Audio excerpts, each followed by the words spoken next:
Death Spiral, the only anime podcast that loves you like their own son. We are back. We are doing anime. We're doing manga. We're doing everything you love. I know you don't have any other hobbies, so I think we covered all two of them. Yeah, we got the anime, we got the manga. That's pretty much it, right? Come on, you're not going outside. You're not doing anything else. We know. Can we please be honest with each other? Neither of us are going outside. Let's be real. I haven't seen grass in like 18 years. People keep telling me to touch it. I have no idea what they're talking about. I'm not the Step Podcast. I'm the podcast that stepped up. Oh, wow. You know what? We should have a day to commemorate people like you. We'll babysit you, your kid, your dog. Just play our voices. We're as good as a parent. One of the highest points of praise a podcast can achieve is being one of those that just gets put on in the background for ambient noise. I'm aiming to steer the podcast in that direction. Unfortunately, I think we have to kind of work on our radio voices. Yeah. I don't have a great radio voice, obviously. Maybe I should start doing like a Cary Grant kind of thing, a mid-Atlantic accent. If you could pull that off, I would very much appreciate that. I'll see what I can do, darling. A bringing up baby, but instead of a tiger, it's like that weird little thing from Madoka Magica. We're doing some stuff this time. He said it so cryptically. We're doing some stuff. I figured on this episode maybe we'll do some stuff. What do you think about that? Well, I've always advocated for like putting stuff into the podcast rather than having no stuff in it. Yeah, I know. About half of our podcasts have stuff in it, and I feel like those are the better episodes. Yeah, in hindsight. Mm-hmm. It turns out a lot of dead air, not great. Yeah, not great. So last time I talked about. I'm just going to jump into anime. Are you ready? He's just diving right in. He's not even just diving in. He's doing a polar bear run of jumping into anime. That's right. I am naked right now. I strip naked for the podcast every time. Did I mention that? I feel like I said that in the first episode. You've mentioned it literally every episode. Okay, People have been asking us, like, they're concerned. They're concerned that you mention it so much. Please picture me hot. What are you trying to prove? We talked a lot about Magmal, even though it wasn't good on the last episode. Mm-hmm. What I didn't mention is I also watched a different anime. Oh. Unfortunately, still on Netflix. I watched the reboot of Spriggan. Spriggan. Like the tree people? Like what was Spriggan? I guess. Are they? I think they're like fairies or something. I don't know. Okay, what's up with Spriggan? I've heard of Spriggan before. I've seen clips of Spriggan, the 80s or early 90s movie, in like a lot of like best of animation, like compilation videos. That one pops up a lot. But I have no other background or information about it. You watch a lot of clip compilations, huh? I watch a lot of clip compilations, a lot of early like candid videos. Yeah. What were AMV Hell videos playing on a loop in the background? You watch a lot of AMV collections. Yeah. A lot of YouTube poops of the AMV collections. Oh, please, can we keep this civil, please? You say you remember when they used to call them that? Gaff videos. They used to call them YouTube poops. Yeah, that sucks. I hate that. You don't like that one? I'm really against that. I hate that.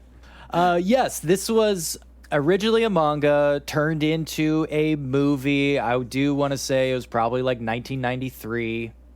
I feel stupid. It was 1998. Excuse me. I looked it up. Oh, wow. Fast. Even later than I thought. Okay. Yes. In sort of that like Street Fighter, the animated movie era, that kind of thing. Yeah. Except unlike Street Fighter, the anime movie, this one had sort of a co-direction thing with Katsuhiro Otomo, fresh off of Akira, just 10 years before. And what, another like 5-6 years before or he would do Steam Boy. Yeah, he likes to make movies in like decade increments. You know what? That's honestly not a bad way to do it.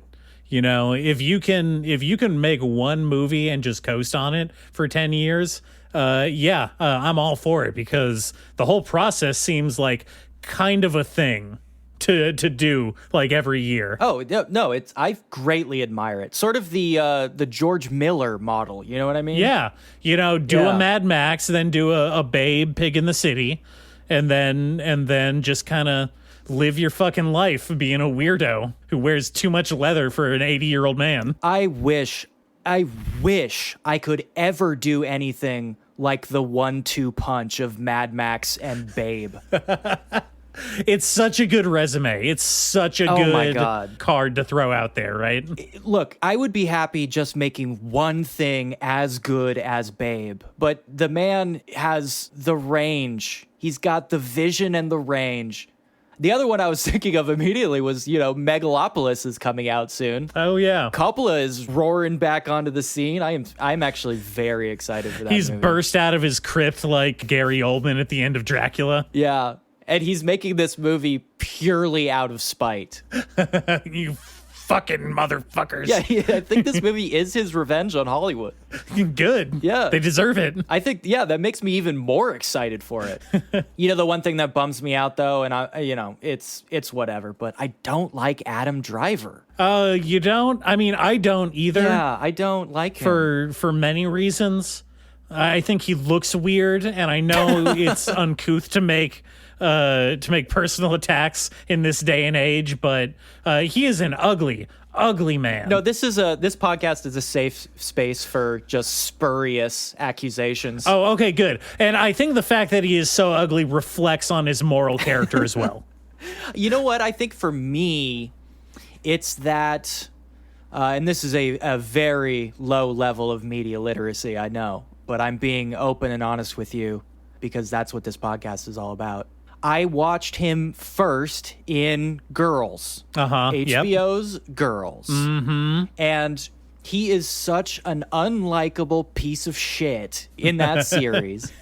Well, okay, we can just on say purpose. that. I mean, it was masterfully done. The way he's written is really good because you're supposed to hate his fucking guts, but it worked too well. I mean, maybe he just really is like that. Is my theory.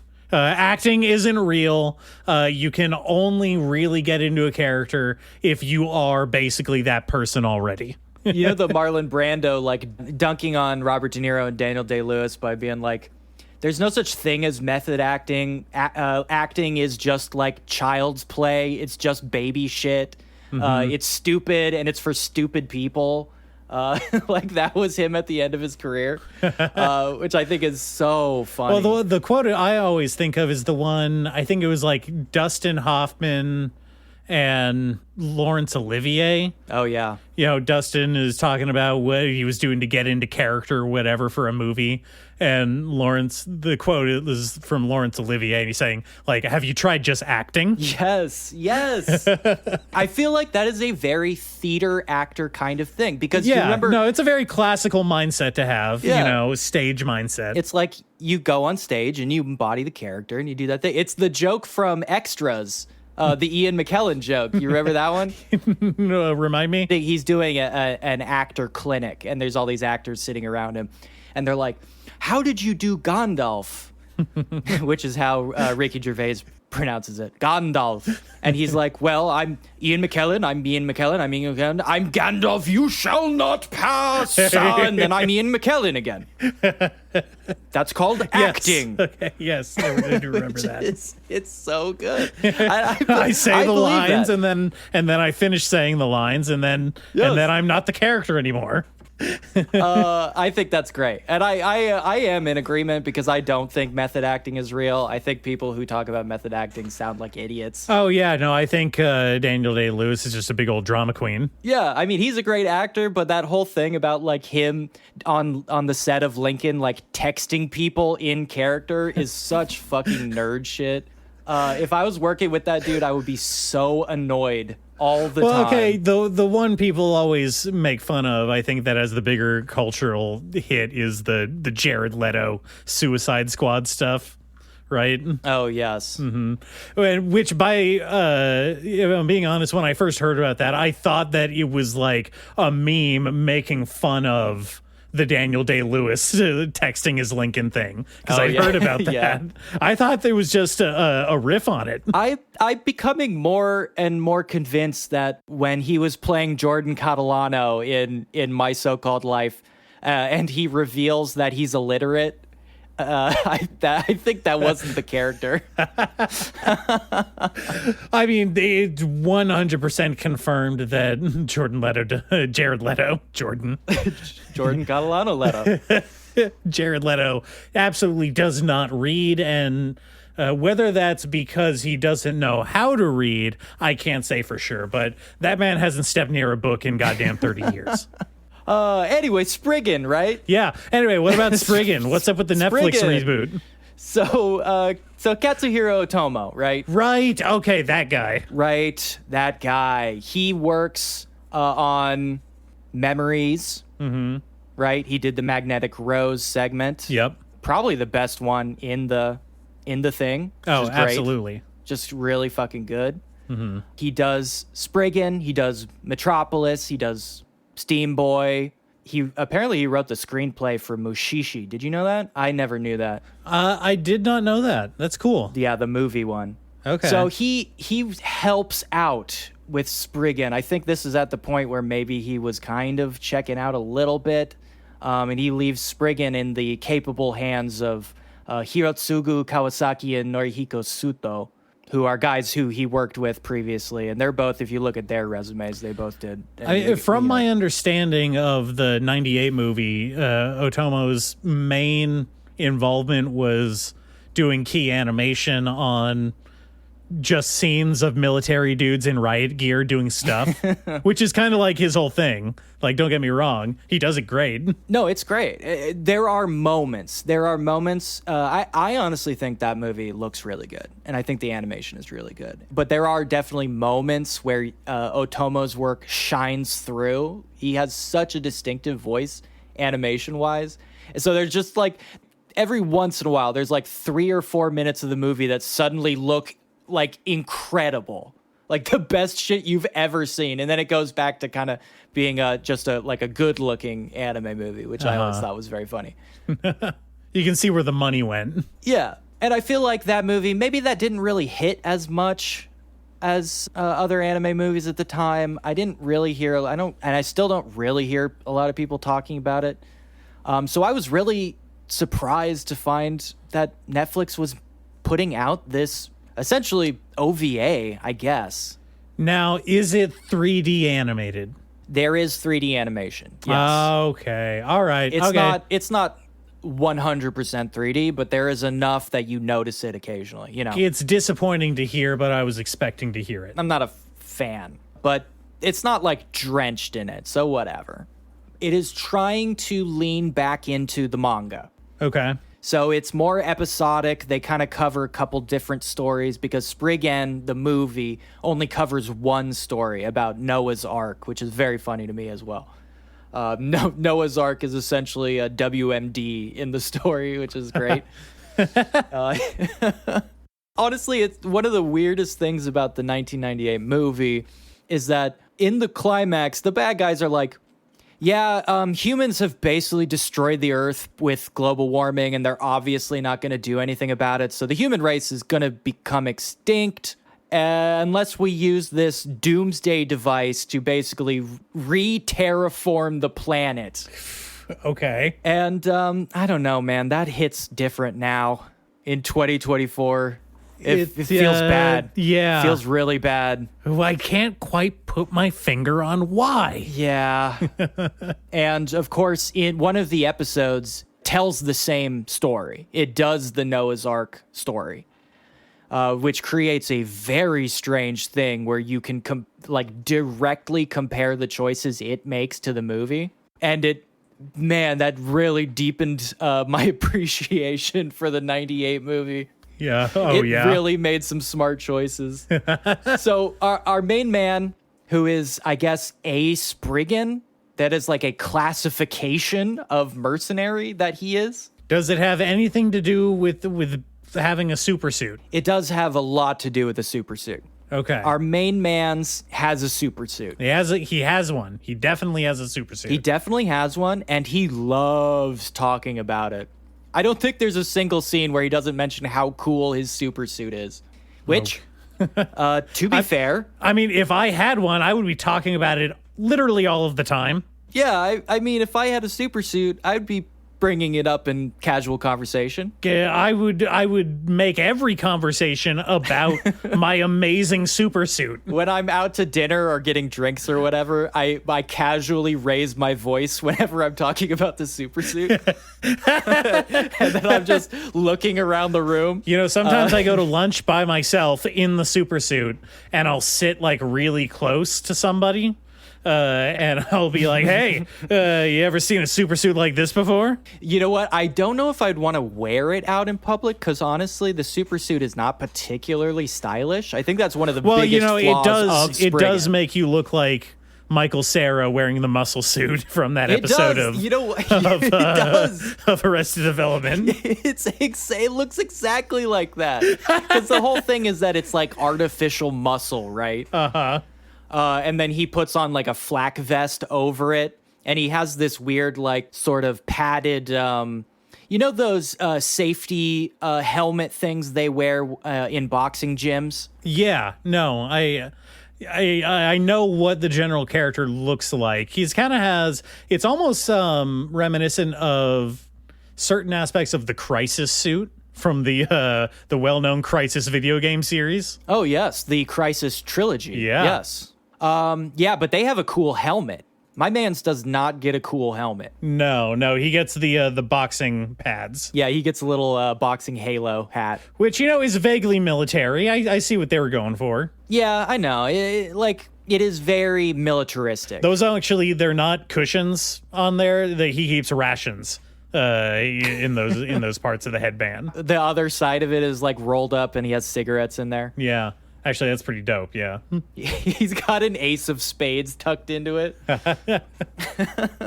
Yeah, you know, that is kind of the thing I don't like too much about that 1998 aesthetic overall is the sort of military fetishism, which has obviously became a huge thing. I mean, that's like inseparable for modern culture right now. Thanks Call of Duty. I can't blame it all on Call of Duty, but... I can blame a lot of things in my life on Activision. And I do. And I let people know about it. Yeah.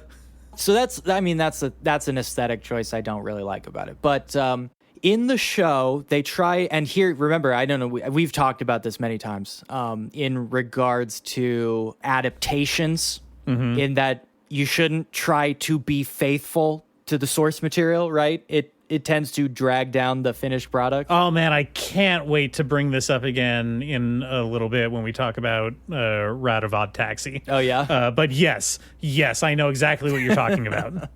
Yeah, so... it is detrimental to an adaptation to try and remain faithful to the original work. Yeah, it's not great. So... I spent a lot of time watching this whole thing thinking about the episode comparison to the movie, comparing those two things because they're very close. It really highlights how much better this works in the script in the 98 version. Like, for example, our main man's, I should really know his name. I really never even bothered to learn his name. Wow. I'm sorry, Spriggan. Just call him the Spriggan. The Spriggan. Well, no, here's the thing. Okay, his name is Yu. So Yu is part of me? a Spriggan. Don't test me. I'm doing a bit. You're supposed to play along. Fucking test me. Don't you test me. You're supposed to yes-ay in my bit. I am shutting the door so fucking hard. So our Spriggan, Yu Omine.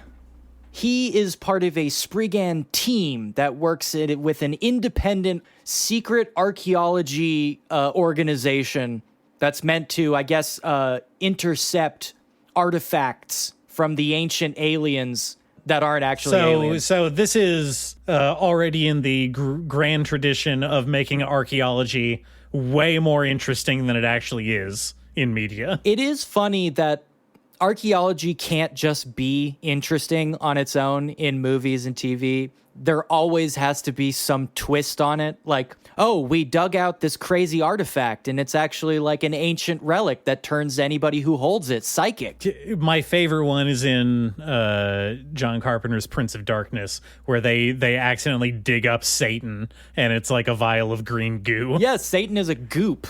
I love that. Fuck, That's a great that movie. Kicks so Highly much ass. recommend. Go watch it, people. So good. Alice Cooper. Playing the leader of a quite frankly offensive homeless army. It really is. It's bizarre. That movie does imply that like being homeless is satanic in some way. Yeah, the homeless people are all mind controlled servants of Satan. Yeah. And they go around trying to assassinate the Christian scientists that are trying to talk with God. It's so weird. I love that movie. God damn. Yeah. So this is basically that movie. The scientists have dug up.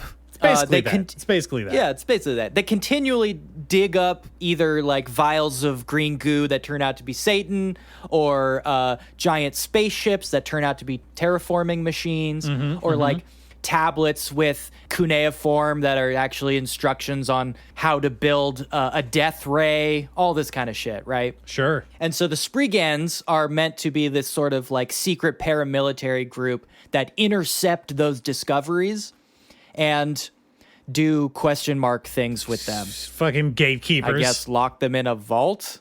Yeah, they are gatekeepers. They're doing like the Fallout Brotherhood of Steel thing. Only we really know how to regulate technology or whatever, artifacts. But unlike the Brotherhood of Steel, they're supposed to be good guys. So our plucky you, he's the guy in the super suit. It's kind of weird. They kind of imply over and over again that like maybe he had like a little bit of that Captain America super serum kind of thing when he was like a little kid. He's got the juice. He's juicing a little bit. It might be. I'm not sure. I'd have to read the manga. I haven't read the manga. I think they make it more clear there. But the movie definitely implies a little bit of that.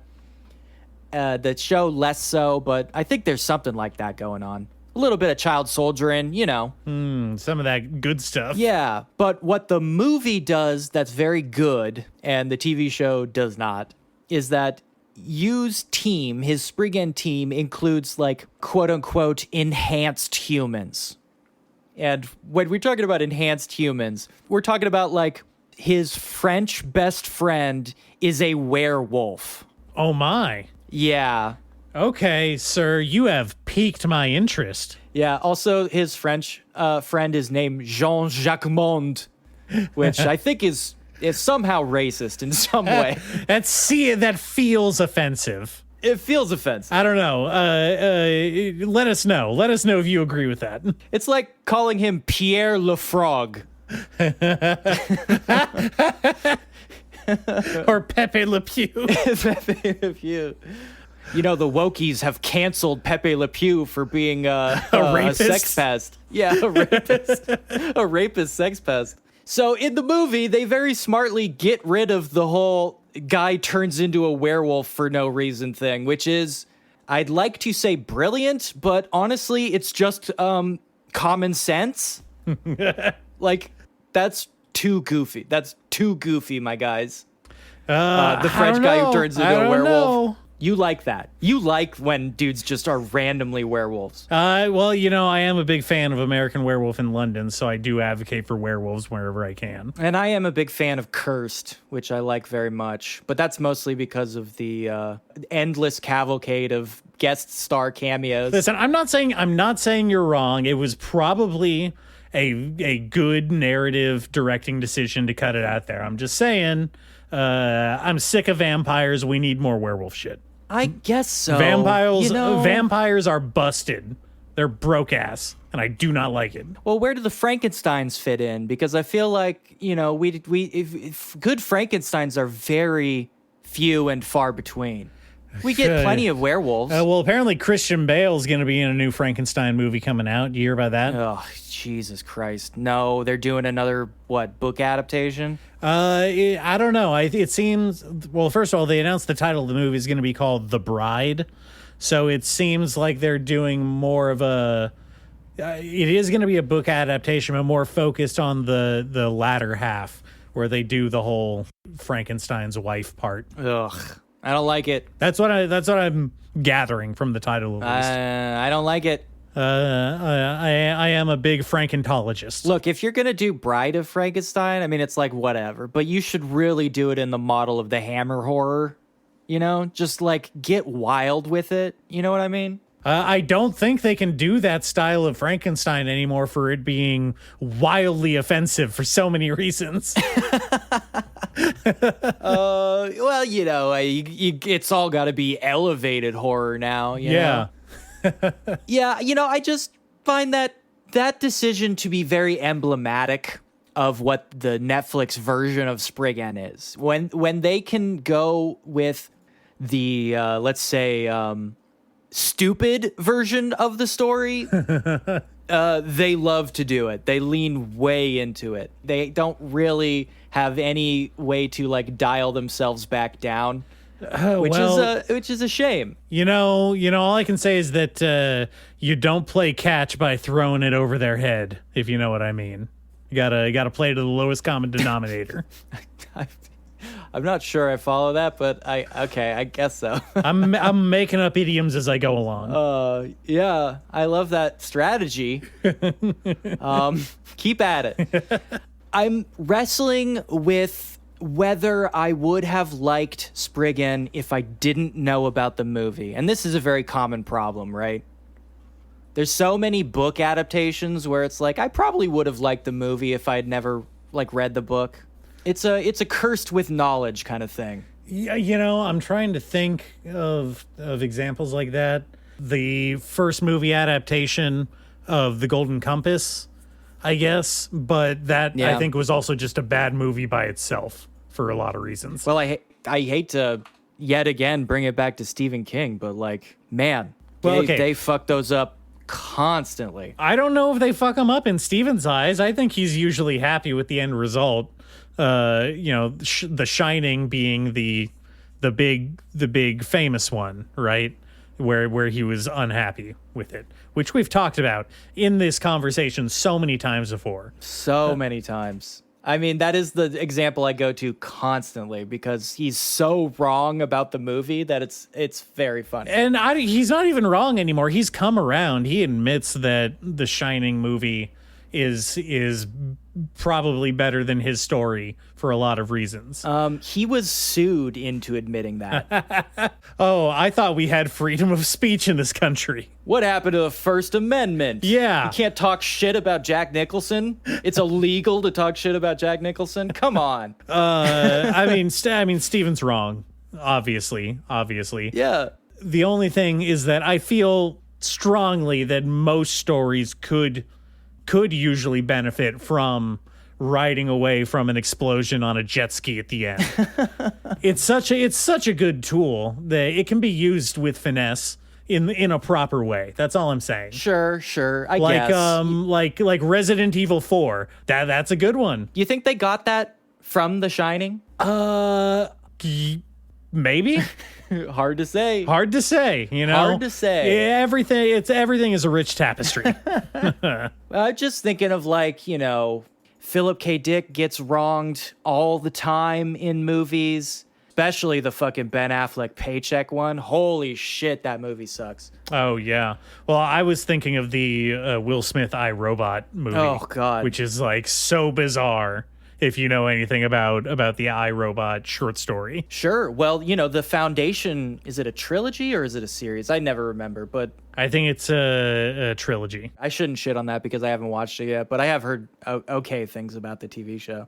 But yeah, you know, it's difficult when you have that perspective already in your head. Mm-hmm. So I don't want to say that it sucks shit, but... Can you recommend it? I think no, I don't want to recommend. I think it sucks shit, maybe. Okay, all right. You doubled back. Oh fuck. I feel like maybe I wasted my time yet again. It's been a couple of misses in a row for me. Okay. Can I tell you about my adaptation that I watched? Please. So we talked about Odd Taxi previously, a while back. Yes. And now there is a show that just wrapped up on Crunchyroll. I haven't watched the last 3 episodes, I think, but I've watched most of it so far. It is Route of Odd Taxi, or Root for short. Well, which one is it? Well, ROOT, Route of Odd Taxi.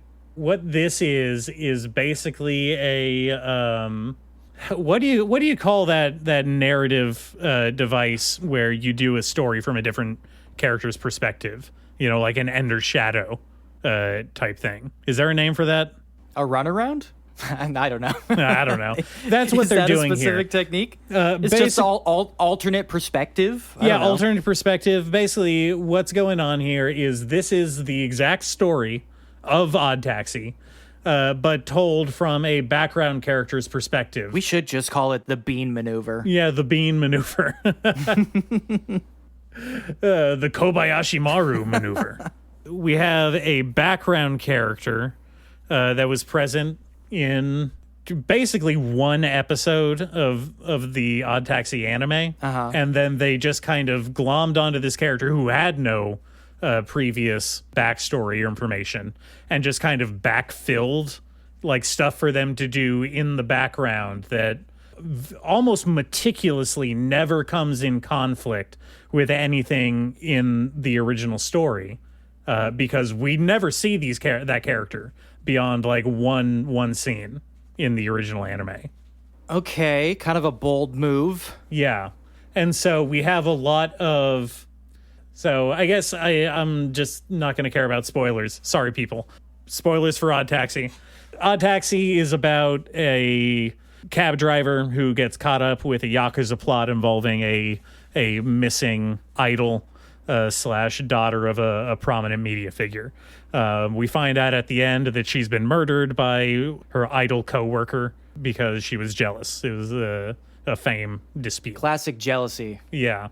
And so now in Route of Odd Taxi, we are following the perspective of one of the murdered girl's previous schoolmates. They've since graduated. You know, they're all college age. Right. Who works part-time as a secretary for a detective, like quote-unquote detective, like a guy who follows people around and like uncovers affairs and stuff. A creep. Yeah, a creep. And so it's about her and her Jar Jar Binks-esque platonic male coworker friend doing bumbling things in the background, trying to track and solve the mystery themselves before the plot of the anime resolves itself. Okay. Of course, as we know, they are not involved in the finale right. of Odd Taxi at all. So I'm interested to see what these last 3 episodes kind of hold in store. Right. So we know essentially that they fail. Well, okay, they either fail or they figure it out for themselves and decide not to tell anybody, which is another possibility. That would be a fun angle. Yeah. It's not a big deal. And so what I find perplexing about it, and I guess I want to say up front that I am enjoying it. I think it's, the chemistry between the two leads is pretty fun. And the story that they're doing isn't entirely boring, Okay. Basically what they are doing is they go around kind of collecting information about all of the other main players in the cast. Stuff like their history and their backgrounds that we weren't really exposed to in the course of the anime. Sure. So in that way, it kind of functions as almost like an index or appendix of just kind of like character info or exposition that they didn't have time to fit into the main script. Right. Which is interesting in its own way. It does become kind of frustrating, the contrivances they go to separate the two plots to make sure they don't conflict with each other. That seems difficult. Yeah. How does I forgot his name. I'm terrible with names. Odokawa is the taxi driver. Yeah, like how does he figure into this? So basically the way the main plot figures into this at all is that about 40 to 50% of each episode's screen time is devoted to just scene for scene recreating, like shot for shot recreating scenes from the anime, but in live action. Very weird. Oh, I guess I should mention at this point, the part of the charm of the anime is that everyone is like cute animal characters, right? Yes, I was going to say, are they just like furries or what's the deal here? No. So again, spoilers, at the end of Odd Taxi, it's revealed that the animal thing is kind of like a psychological contrivance of the character Otokawa. That's just how he sees the world. Everyone a projection of a very bored man. Yes. Well, I mean, I don't know if you can call it bored. Like the explanation is that he literally hit his head in a car accident, and when he woke up, everyone looked like animals to him. Oh, really? I missed that part. Yeah, no, it was an actual brain damage was causing this. And then he gets into another car accident at the end of the series, and it cures it. Oh, the old coconut. The old coconut method. Yeah, right. Gilligan's Island hit him with the coconut. Yeah. And so it is revealed that that is just how he was perceiving the world. Everyone is regular people. And so now we've just foregone that entire kind of backdrop, that whole filter, because Otokawa is not the POV character. Right. And so I have to say, not to sidetrack you, but that raises so much questions about the the sort of romance subplot in original Odd Taxi. Like, so is he like attracted to animals? I don't. Okay, how does that shake out? Well, if you want to get into it, the explanation is that he had like a zoology book that he would obsessively read as a kid, and that's why he likes animals so much. But like is something different from like. He is not consciously trying to perceive people as animals. That's not on him. I don't think. No, I'm not saying it, but it's like, is he a furry or what? What is the deal here? Because he was clearly like. He was digging on that one chick. They make the distinction very clear. He's not a furry. He's mentally ill. What I'm saying is, we established very clearly that he sees this woman as an anthropomorphized, I want to say, llama? She was an alpaca. Alpaca? Yeah. Does he find alpacas sexually attractive? Answer the question. It's the long necks. Answer the question. How can you expect him to? How can you expect him not to stare at the long necks? They're just there, flaunted in his face. I do find the most erotic part of the woman is the neck. No, I think he's more attracted to the capoeira. Oh my God. Okay. All right. Okay. So, don't you find? I mean, I feel like that was what you're driving at. That a live action version of that, without all the animal stuff, is less charming.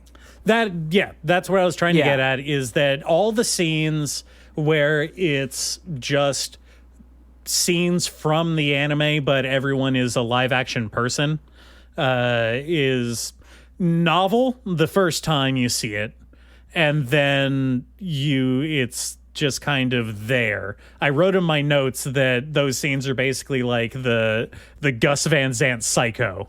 It's like an exercise in futility. Why did you do this? Just recreating shot for. Well, I mean, this is obviously going many steps further than Van Sant did. He just did Psycho again, except for that jerking off scene, which I will never stop talking about. Which I maintain is a positive directing choice. You really like that. You like the added jerk off. If scene. I could Ted Turner Norman Bates jerking off in the original version, I would. If I could colorize his dick in his hand, yes, I'd put that in the movie. What remakes would benefit from the main character just having a jerk-off scene right at the beginning? Last of the Mohicans. That's where you go to first? Yeah. I was thinking like, I don't know, like a John Grisham novel, like The Pelican Brief. Just have the character jerking off in the back of the courtroom. Something like... I don't know. Where the red fern grows. That's where you went? He's jerking the dog off. Oh, God. Okay, all right. I think you threw me off there. Pride and Prejudice. He's just like, we see one Mr. Darcy scene. Oh, Mr. Darcy. He's almost caught. Oh, man. Okay, what was I going to say? You're going to say you didn't like it very much. No, actually, I do. Okay. I wouldn't say I like it very much, but it's fun. It's interesting to see how they just basically cram another almost completely unrelated story in the background of the story I already watched.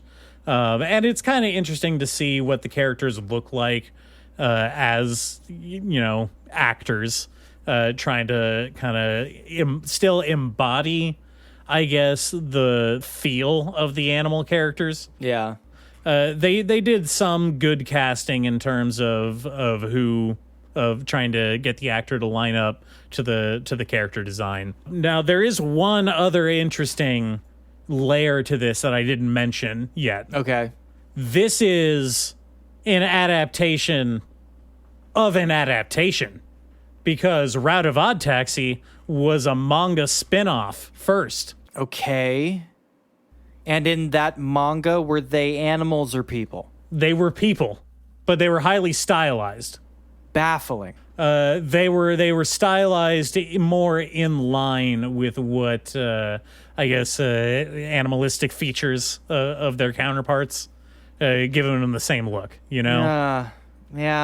I don't know.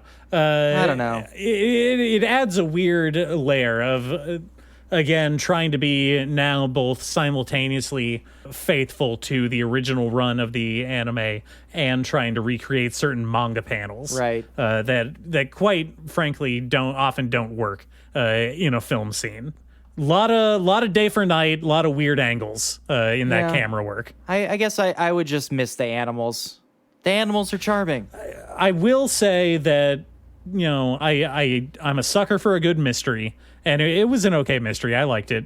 Very, very noir inspired, but at the end of the day, the animal designs are the most compelling and charming part of the whole series.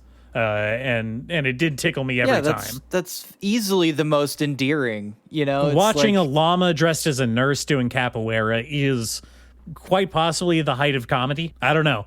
I haven't laughed since I saw that. Not a genuine laugh. Not even once. I've never laughed without having one tear in my eye. Yeah. I think I even said it at the time that I thought initially when I first started watching it that it was a Sanrio product. That's what you assumed. I thought that was so cool. Maybe you were confusing it with a Gretsuko? Well, it has, but it's kind of the same thing, right? I absolutely think that is something that they were trying to evoke in the character designs, but I don't think that it was quite... I don't think that it was only Sanrio that they were trying to do. Sure. With that stuff. But yeah, sure, there's some DNA there. I'll give you that. Yeah, Hello Kitty gets murdered.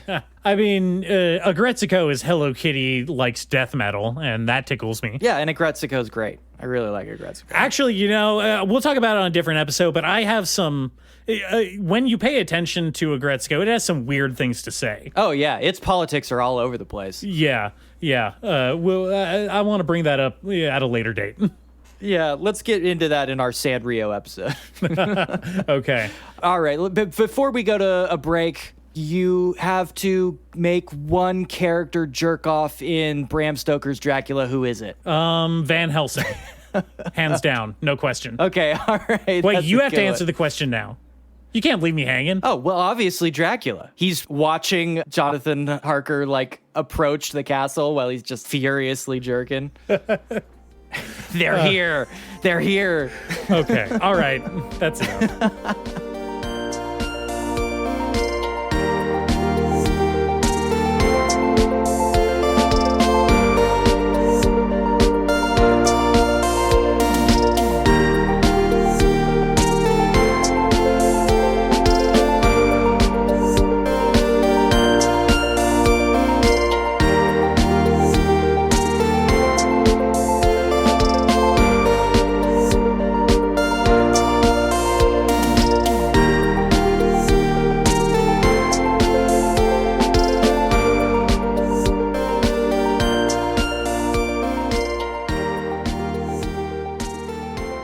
All right. Well, Nate, as you were watching this bizarre live-action adaptation? Question mark. Alter adaptation. Alter adaptation. Yeah. Adaptation of a spin-off of a series, I guess. Yeah. With none of the juice. With none of the juice. Yeah. Yeah, I was, while you were doing that, I was very busy not watching the Golden Kamui live-action adaptation.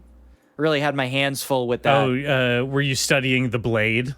I was studying the Mosin Nagant in yet another Stalker mod pack. So just to clarify, you have not watched the live-action Golden Kamui yet? No, honestly, I actually truly feel bad about that because I love Golden Kamui so much. I genuinely think it's one of the best modern manga like ever written, maybe. And honestly, I looked over the casting and everything. I think they did a really good job with the casting. I think from the trailer and stuff, I think the special effects look great, which you really got to nail in that because like so much of it is like so, it's so madcap zany in parts. And then extraordinarily disgusting and gory in other parts. So you really, really got to nail the visual aesthetic. Mm-hmm. But I was busy. I was too busy. What were you doing? Thanks for teeing me up there. I was watching the end of season 1 of Shogun. Oh. Whoa.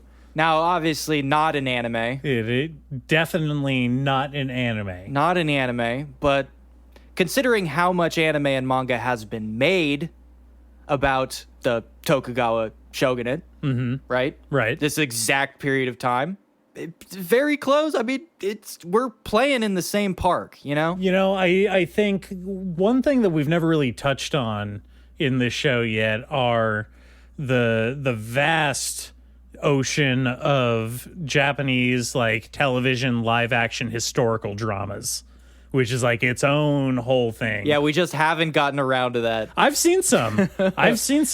They're interesting, Sure. Well, hold on. How far back do you have to go before you count it as a historical drama? I think it's more of a genre. It's not. I guess if I had to localize it, historical drama would mean more like samurai shows, basically. Okay, not the racist gourmet. No. That first of all, the show takes place in modern day. It does. I thought it was in the 70s. The manga is from the 80s. Oh, okay. Yeah, it started in the 90s and has like a bajillion seasons. So it's his racism makes even less sense then. Does it? Yeah. Does it though? I think so. I don't think racism gets better the farther back you go. No, I mean, like, I'm not excusing his racism in the 80s, but like, yeah, I think the people were more racist in the 80s than they were in the 90s. I think there was some societal progress. I hope so. I'm being optimistic. They remember the show. They sanitized the racism. Oh, they did? Oh yeah. Okay. Well, all right then. Although I do. This is not the gourmet show. I remember there's a different show called Midnight Diner where one of the stories was about a Japanese businessman who falls in love with a Korean girl, and the Oh no. oh yeah, the moral no. they settle on is that, like, yeah, it's probably for the best that she moved back to Korea and you guys didn't get married. It just wouldn't Jesus. have worked out, and that was like the upstanding moral, like, narrative that they were going with. Oh God. Yeah, so it's still there, and that show was made in like 2013. Oh man. Anyway, what about Shogun? Shogun. How racist is that? You know, the racism in Shogun is interesting. I didn't think I was ever going to say that in my life. All right, but so first thing, we establish it exists. yes, we established it exists. We established that it is a historical drama. We established that the racism is interesting. Okay, all right. Obviously, based on the book. I've never read the book. You said you read the book. I read the book in high school, actually. This is a startling revelation. Yeah. That you've read a book. It goes against the entire mythos. I know. I often say that I can't read. I lost the ability to read in a large ship crash on a shrimping vessel. Oh, okay. Several years ago. I see. That was the missing piece of the puzzle. Yes. I used to be able to read. I can no longer. Well, tell me first, how racist is the book? The shrimp stole that from me. The book.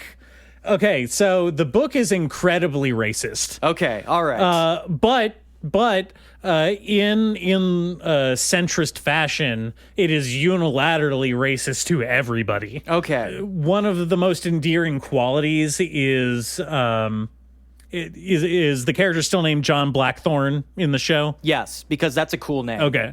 It's an objectively cool name. Yeah, we can agree on that. Yeah, Blackthorne, awesome shit. That's so good. You need to put like 3 X's at the beginning and end of it, though. Like XXX Blackthorne, all caps. If I had read the book in high school, that would be like my aim. I guess that would be middle school. This is my totally cool OC. He's a merchant marine captain, and he goes to foreign lands and hangs out with emperors and shit. He's so cool. Yeah.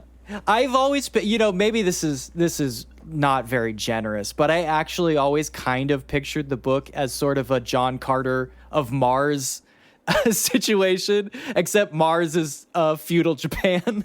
No, it's much the opposite. So what I was getting at is one of the most endearing qualities is his own absolute disdain for England and English people. Yeah. In the book, he gets to, like, they crash off the coast of Japan, and him and his crew get collectively held captive, held prisoner in the basically mud basement of this rice depository. Right. In the show, it's like a dank dungeon, basement kind of thing. Mm-hmm. And so the first, I would say, third of the book is him talking with Toranaga. Is that what they call him? Yes, they call him Toranaga. Toranaga he gets pulled out of the basement because he's the captain, so he's gets to talk to the leader. Yep. And so it's basically him walking around with Toranaga, being absolutely amazed at how better everything is in Japan compared to England. How everything is cleaner, the people are more polite. He goes full weeaboo almost instantly. Yeah, within 10 minutes of like eating rice for the first time, he's like, yeah, Japanese culture is superior. I'm not joking. One of the things that has stuck with me for years is a passage where he's remembering his wife and his house, like back in England. Yeah. Like he's in a hot spring, surrounded by beautiful Japanese women, attending to his every need, and he's reflecting back on his horrible, dirty, muddy wife who has fleas and like sores all over her body. And how he hates his kids. Oh my god. And how basically he never wants to go back to England. And I thought that was like, okay, all right, dude, you're real. I get you. Yeah, dude. Yeah. He has the correct stance about the UK, which is that it sucks. Yeah. And then we alternate to scenes of what his crew are doing in the muddy dungeon basement underneath the rice silo. And they're just like dying horribly from disease in different ways. Yeah. And it's graphically describing how each person like slowly succumbs to like, oh, this guy scraped his foot and now he has gangrene slowly rotting his body. Yeah. That guy it got diarrhea and he's just been shitting out his guts for like 4 days straight. Jesus Christ. And then we go back to Blackthorn and Toranong, and it's like, hey, do you want to like be my cool war general buddy? And he's like, hell yeah, dude, that sounds awesome. I'm definitely doing that shit. Hey, do you wanna fuck my beautiful wife? He's like, hell yeah, bro. Dude, obviously. In the show, yeah, they do skip a little bit of that. They kind of try to establish it by like the first thing that happens is that kind of the provincial ruler, the guy who is, I don't know what you call it. It's not a mayor or whatever. Administrator of Izo just straight up boils one of his dudes alive. That's funny, just throws him in a pot because he's a freak. He's an absolute freak. He just does that? Yeah. What, is it just like to prove a point? Like, what's the deal? No, he literally, he gives a whole monologue about how he likes watching people die slowly and painfully. Oh, they're doing a kick the dog. They're just demonstrating that this guy is really evil. Yeah, but he's not, because he's more of like, he's like a sad sack loser who constantly gets like kicked back and forth between various people who are threatening to kill him constantly. It's very weird. It's a very weird characterization of that guy. Okay. I mean, I like it. He has a very strange arc over the course of the show because he is constantly forced to betray everybody he knows. And he's constantly betraying the wrong guy. It's very funny. It's very funny. Like Littlefinger, but stupid. Yes, like an incredibly stupid Littlefinger. Yes, you got it. What's that from Always Sunny? I'm playing both sides, so I always come out on top. Yes, exactly. Except he's playing both sides, and he always comes out on bottom. No matter what he does. He's a real sad sack piece of shit. I like him a lot. He's a funny guy. But it is weird that the first thing we see of him is like he just casually like decapitates a guy and then he boils another guy alive. Very strange. Guy just liked killing, you know? Yeah. He's just trying to live his true life, you know? Yeah. We don't really see the crew in the show until much, much later when Blackthorn meets up with them again in... I think they're in Edo when that happens, and they're just like getting drunk with prostitutes, and they accuse him of not being English enough, and he beats their ass and leaves, which is kind of cool. Does he do it with a mall purchase katana? No, they make a point a lot that he just is baffled by the katana. He has no idea how to use them. What the hell is this thing? He's like, you gave me swords? What the fuck? I'm a gun guy. I don't use swords. Oh, okay. So that's one thing is they specifically do not have any guns because all of their gunpowder got wet when they crashed the ship. Yeah, they have. He manages, for whatever reason, they managed to salvage some cannons. And he magically materializes one of his like flintlock pistols later on. I don't really remember how that shook out, but he's a gun guy. He gets his gun. He's blowing people away with the gun. It's cool. Well, everybody knows that katanas can deflect bullets, though, so how does that work out for him? You know, one of the things I really liked, and I think I said this way back when I watched episode 1, but one of the things I really like is the show completely avoids, like, samurai fighting, like, cool sword fights. There's occasionally points where we see people, like, you know, fighting it out. But it's, like, brutal and short and nasty, and, you know, whether there's skill involved or not doesn't really matter because you just fucking die. See, if you get into a fight, you're probably going to die. It's interesting that you put it that way because, like I said, I was going to on the last episode, I did pick up the new PC release of Ghost of Tsushima. Yes. So I've been playing that. And I feel like at least in the early game, I'm starting to unlock some abilities that contradict this, but at least in the early game, it does feel almost aggressively anti-anime with a lot the way it presents a lot of its aesthetic. Yes, you mentioned this to me like as a tee-off where you kind of proposed that Ghost of Tsushima has an anti-anime bent to it, and I'm really curious of what you mean. It is really going out of its way, at least in my opinion, to avoid almost any cultural or aesthetic reference to anime, like at all, samurai anime, whatever. If anything, it wants you to exclusively think of like classic Kurosawa era samurai films. Yes, I noticed that too. As its point of reference. Right. The duels are short and nasty. The duels are short, fast, and brutal. Yeah. Which is cool. It is cool. It's incredibly cinematic in the way it presents itself. It unfortunately sometimes strays into that, I don't even know what you call the quality, but that Batman Arkham style combat gameplay where it's alternating between two buttons most of the time. Yeah, it briefly turns into a rhythm game when there's more than one opponent. Yes, exactly. Yeah. And I have issues with simplified repetitive gameplay like that. I don't know. It feels, I don't know, unsatisfying, but that's just a me preference. Sure. At the end of the day. But I think if I have to put it on a scale, you know, Ghost of Tsushima does a good job with what it works with. You know, gameplay wise, mostly you're alternating between light and heavy attacks and then blocking, right? Now you're speaking my language. Yeah.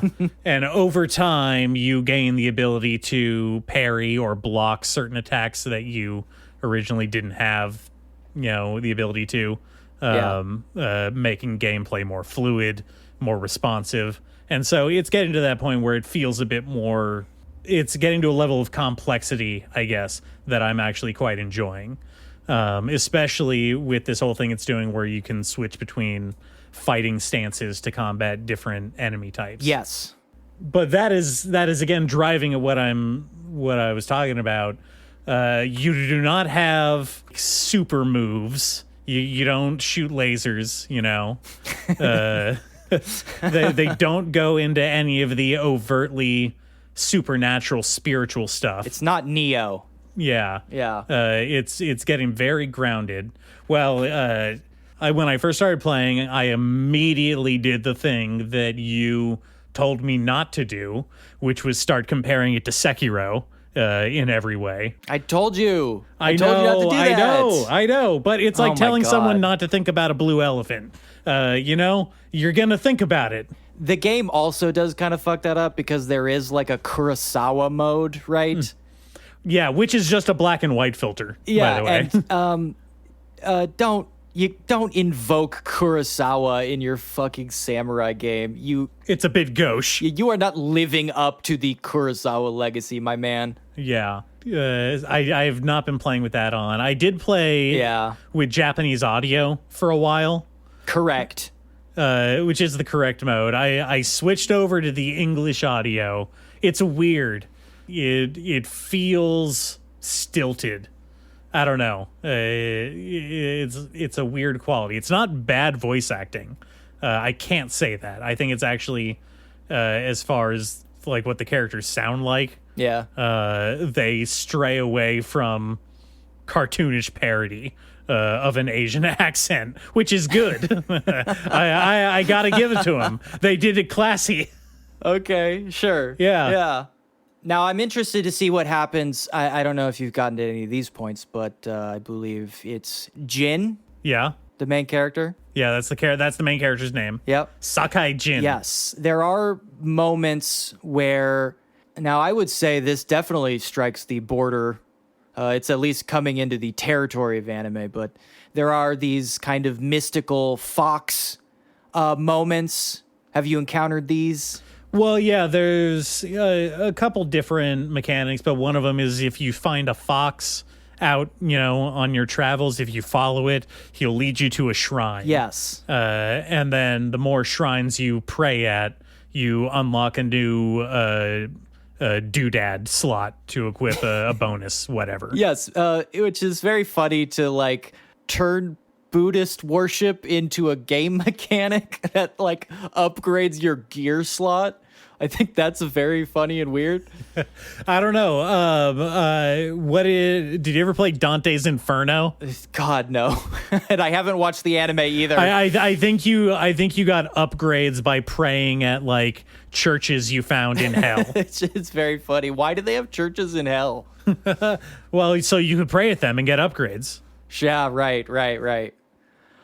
There's those moments, and I'm interested to hear if you still hold this opinion when you reach later points where Jin will meditate and you will enter sort of challenge mode. No, I haven't encountered that yet. Yeah, well, they are a little more fantastical when you get there. I'd be interested to see if you still hold that opinion after those things. Okay. Yeah, I guess what I'm saying is that for whatever reason, I mean, and this is a game that was made by Sony Studios American branch. Yeah. So wasn't it Sucker Punch?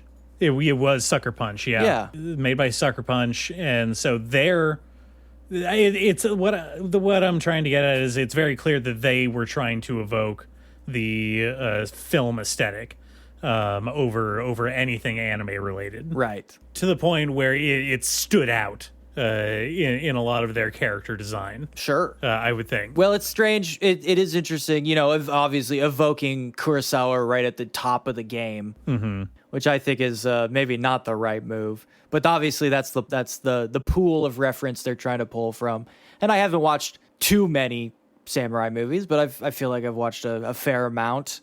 And it is interesting seeing what they choose to keep and what they choose to discard and what they choose to modify. Because, I've watched a lot of these samurai movies. There are no mystical foxes showing up in a lot of these movies. I've seen. I haven't seen a lot. I've seen Seven Samurai and a few other Kurosawa ones like Yojimbo and Sanjuro.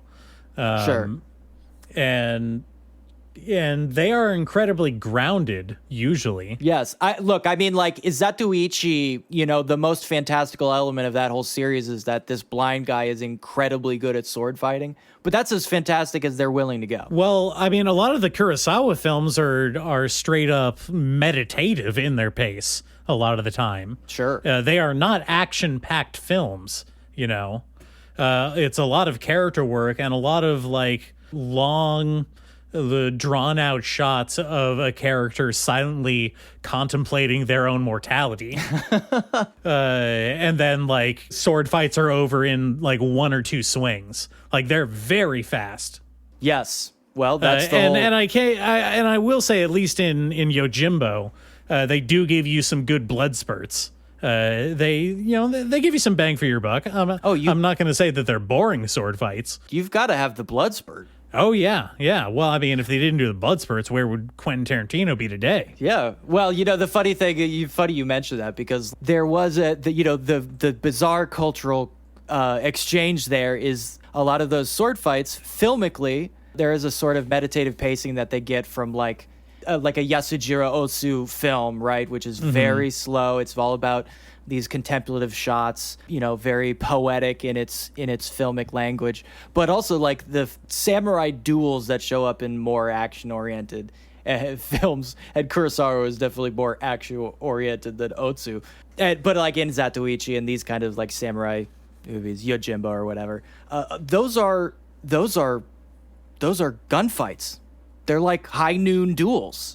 That's where that stuff is coming from. Well, it's all recursive on itself, right? Because they're referencing the early John Ford gunfight movies. Yes, exactly. And then in turn, the spaghetti westerns are referencing the old samurai movies. Yeah, exactly. Well, and even it's completely fucking trite to say it now, but like obviously Star Wars, you know, splitting the difference between those two things, coming from Hidden Fortress, right? And Vietnam movies and pulling those references and out World of War it. II fighter movies. World War II movies, some Western movies, right?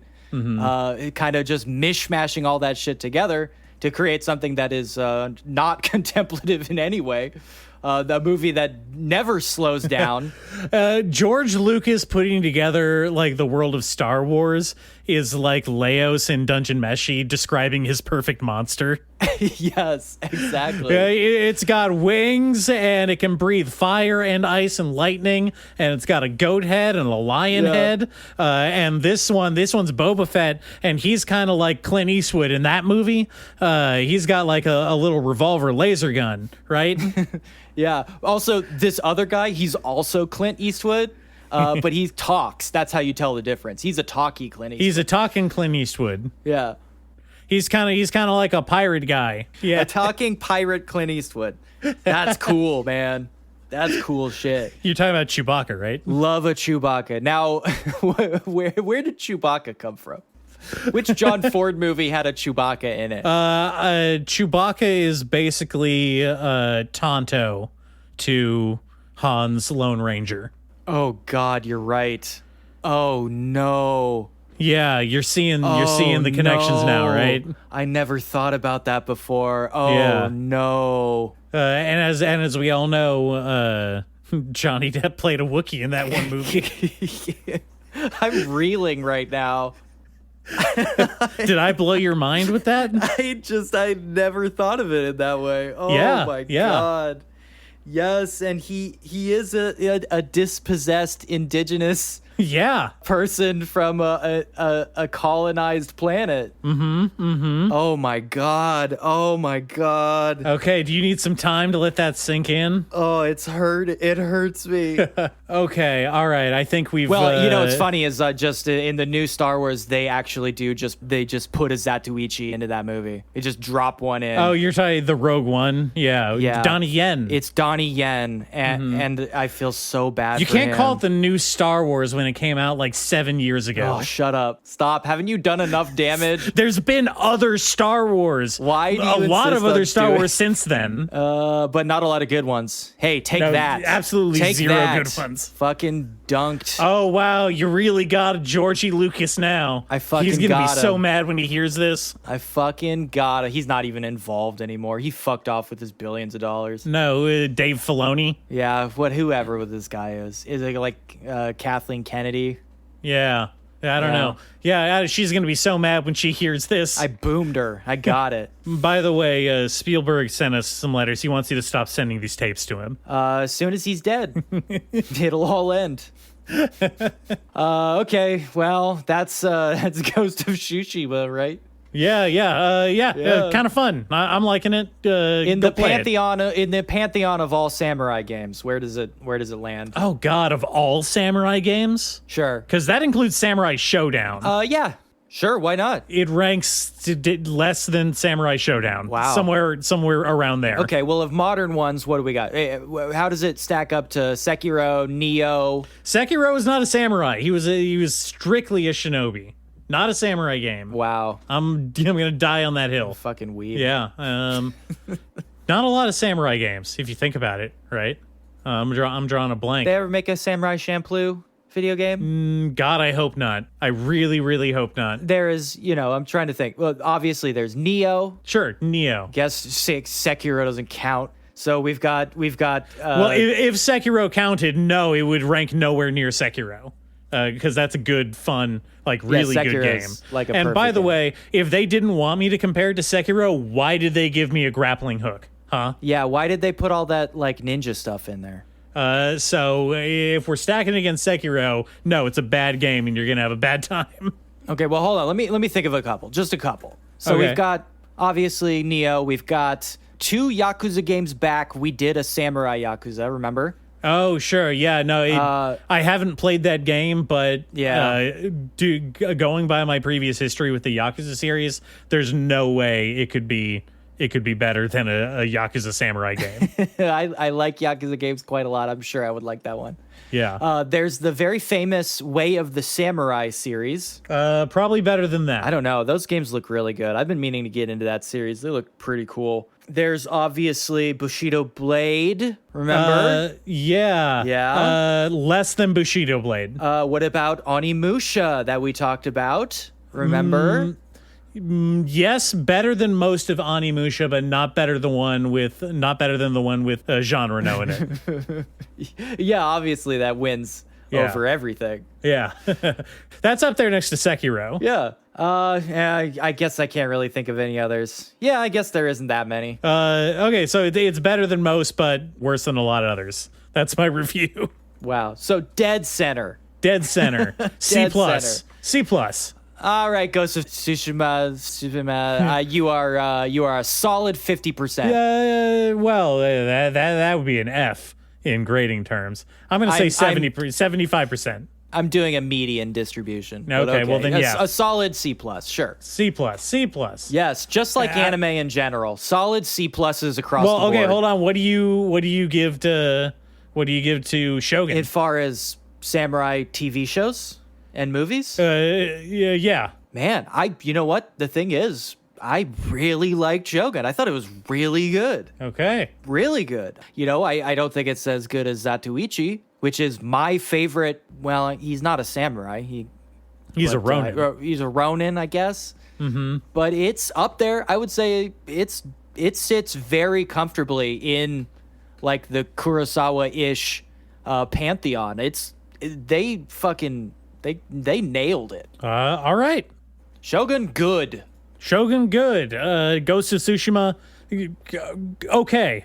Okay. All right. Is that it? Are we done? You got any more anime in the tank? God, no. Okay, me neither. I have expelled it all orally. Yeah. No, I'm out of anime for the week. All right, let's call it a day. We'll go refresh our anime tank and come back next week. All right. You go watch Shogun. I'll reinstall Ghost of Tsushima. We'll read some manga. We'll trade notes. We'll read some manga. Yeah. All right, sounds like a plan. Okay. Well, handsome, beautiful listeners, thank you for coming back yet again. For all the new listeners, what a great one to start with. We see you out there. I see the number go up. Occasionally the number go up. I'm liking that. We're working on that. Yeah, and we've got some surprises for you. We're not going to reveal them quite yet, but you keep coming back, and I think you're going to be very pleasantly surprised. God, I hope we don't disappoint. Okay. Yeah, it would be terrible if we made a bad episode of this podcast, right? Okay. Man, that would suck. Go download the episodes, comment, do all that stuff. Please subscribe to our RSS feed and the TikTok. I put out videos there, clips from the show. Yeah. Make a Blue Sky account and retweet all the incredibly funny tweets, Blue Sky tweets on there. Are we just calling them tweets now? I just call them tweets. Fuck it. What's the official term? What does Blue Sky want you to call them? I think they want to call them toots. Okay, all right. Yeah, that's never too much. doing That's that. beyond the pale. I'm never doing that. Sorry. That's it. Bye.